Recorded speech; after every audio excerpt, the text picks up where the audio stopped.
Hello everyone, I'm Sachi. Winter has arrived, marking the start of the overwintering period for low-cultivated maitake mushrooms. When it snows, the weight of the snow can crush the shade net, so the net is moved to the side for protection. This is the field of Morimoto-san, a maitake grower, where he cultivates the mushrooms by covering the logs with a shade net after burying them in the ground in June. Since it snows in this area, protecting the logs from snow is essential during the winter.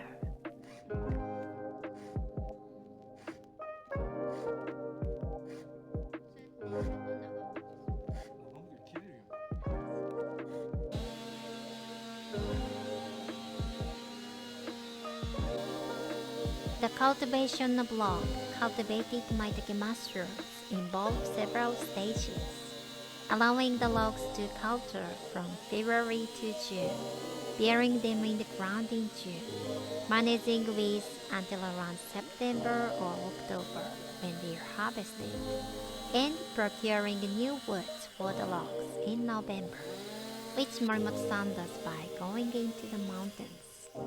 Overall, there is less work for about half of the year. In November, he cuts down the trees from the mountain, and from December to February, he cuts them to the appropriate size for log cultivation. Once the logs are cut, they are boiled, sterilized, and then inoculated with fungus. There are a total of 1,500 logs. He takes 15 trees he procures from the mountains and turns them into 1,500 logs, all of which he cuts himself in his factory. Can you believe it? Just watching the process is enough to make you feel faint, and even Morimoto-san admitted that he felt faint doing it.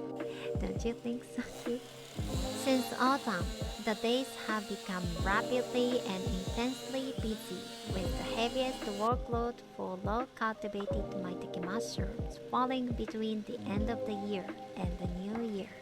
Incidentally, Morimoto-san also grows other types of kinoko besides maitake, such as shiitake and nameko, so he saved the thinner branches for their cultivation.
When cutting logs, each log is first divided horizontally into 3 or 4 equal pieces, which are then further split vertically into 2 or 4 equal parts.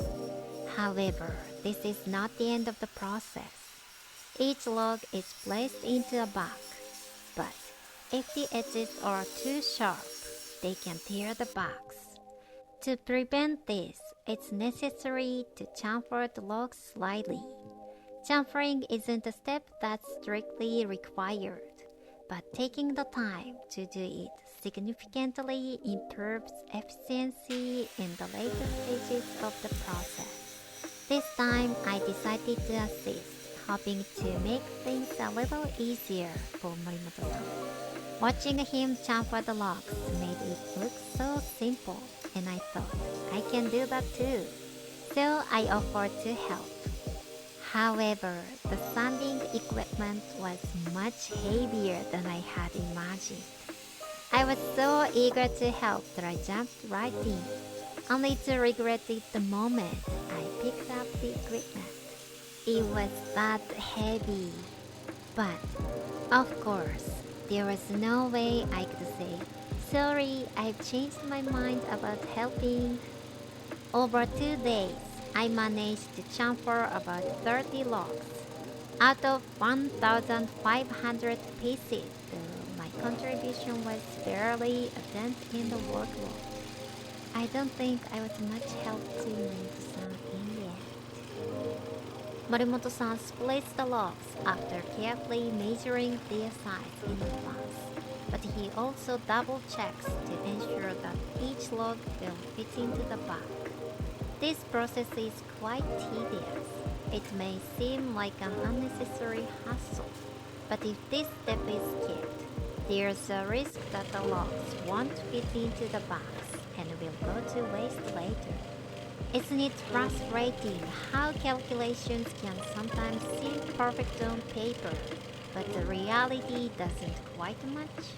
When I once made a bag for a tablet, I couldn't fit the tablet into the bag at all. Of course, I measured the size of the tablet beforehand.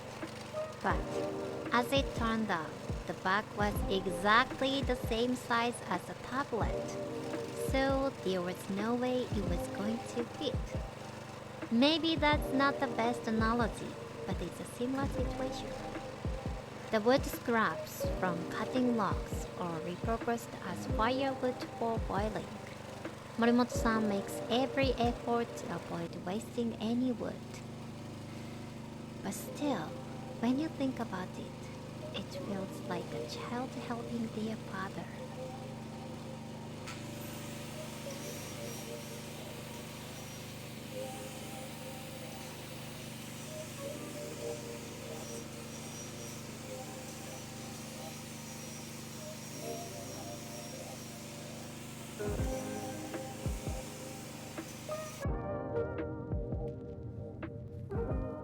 Morimoto-san is also a member of the local forestry cooperative and makes regular rounds to check on both cultivated and fallow land.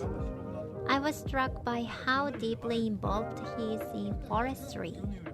I was asked to accompany him on one of these inspection tours, and it turned out to be a great opportunity to learn about many places I didn't know.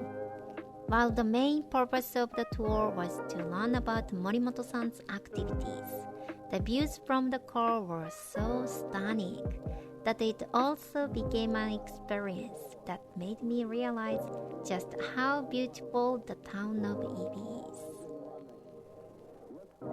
Thank you for watching this video. I'll see you next time. I upload videos every Saturday. If you enjoy this, please consider subscribing. Thank you.